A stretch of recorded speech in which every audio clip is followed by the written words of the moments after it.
Pixar did it again with the release of their 2017 film Coco. One of their best offerings to date, Coco tells the story of a young boy named Miguel who dreams of becoming a musician and helps his family heal from long-buried trauma along the way. Of course, no Pixar movie is complete without all of the fun stuff they pack in to keep parents amused too. So here are the things in Coco only adults notice. What did I miss? Pixar shoutouts. Pixar is famous for putting lots of Easter eggs and nods to other Pixar films in their movies, and Coco is no different. For starters, Woody and Buzz Lightyear from Toy Story manifest in piñata form, along with Mike and Sully from Monsters, Inc. Additionally, Marlin, Dory, and other characters from Finding Nemo and Finding Dory can also be spotted on the table selling alebrijes that Miguel briefly drums. Sid's famous skull shirt from Toy Story is sported by the pouty synthesizer musician during the talent show, and Nemo himself graces the family ofrenda. And just like every Pixar movie, the Pizza Planet truck makes an appearance, only this time it's Pizza Planeta. Old school tech. In the land of the dead, citizens rely on walkie-talkies for quick local communication. Agents at the Department of Family Reunions use typewriters or old Apple computers from the 1980s and 1990s. The clerk has piles of papers, a rotary phone, and an adding machine on his desk. When Miguel implores Hector to help him meet Ernesto de la Cruz, he pulls him into a phone booth for privacy. Little kids might recognize some of the older technology, but adults are sure to feel a slight pang of nostalgia. Dante. Dante might be super silly, but there's more to him than it seems. He's not just a funny dog with a wagging tongue, he's Miguel's alebrije. In the world of Coco, that means he is his spirit guide and responsible for Miguel, which is an important mission for any creature. There's more to know about Dante that's not obvious to kids in the movie. For one, he's a xoloitzcuintli, or xolo for short, which is an iconic hairless dog breed famous in Mexico. In Aztec mythology, xolo dogs were sacred creatures who could move between both the land of the living and the land of the dead. Additionally, Dante's name could very well be a nod to Italian poet Dante Alighieri. Dante penned the famous Divine Comedy, one of the most famous works of fiction ever to revolve around a journey through the afterlife. It's just Dante.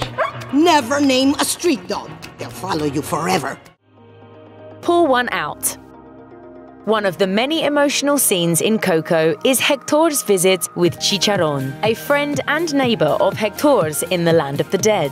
On the way there, Hector stops and grabs 2 shot glasses of tequila so he and Chicharron can share a drink. However, Chicharron's remains scatter into the breeze before they can imbibe together. In response, Hector drinks down his shot and places it upside down next to the untouched drink. That's a nod to a tradition in several cultures of pouring out alcohol for your deceased loved ones, honoring their memory. Frida Kahlo. Arguably the most famous Mexican artist of all time, Frida Kahlo and her work are celebrated in Coco. The iconic painter, who's known for featuring a variety of creatures and objects in her work, such as monkeys, xolo dogs, and fruit of all kinds, has these things all around her in the film. Her alebrije is a monkey, for example, and she calls Dante the mighty xolo dog. Even her unibrow gets several shoutouts in the film, such as when Hector is busted for falsifying a unibrow. Miguel's family also bristles when they rip off their unibrows later when they're all disguised as Frida's. It makes perfect sense that Kahlo is a famous celebrity in the land of the dead, since she's much more famous posthumously than she was when she was alive. Yes, it is I, Frida Kahlo. It is an honor, señora. Gracias. Fertile metaphors.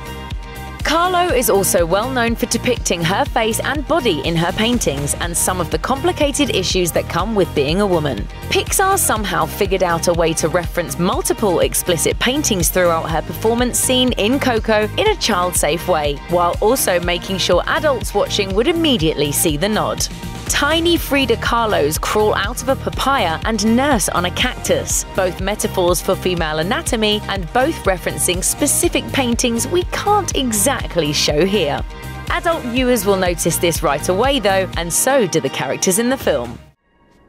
Is it too obvious? I think it's just the right amount of obvious. Cameos galore. If you're not familiar with Mexican culture, you might miss it, but the El Santo character is based on a real person. El Santo was an extremely famous luchador whose wrestling career spanned decades from the 1930s to the 1980s. He even starred in films, most notably 1970's The Land of the Dead, which showcased El Santo traveling to the underworld.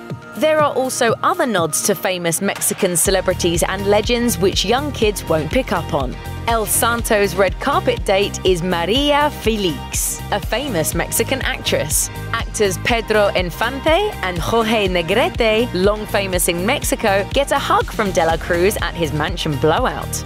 You can also spot a nod to comedian Cantinflas, who is wearing his iconic paper hat in the same scene. Thanks for watching. Click the list icon to subscribe to our YouTube channel. Plus, check out all this cool stuff we know you'll love too.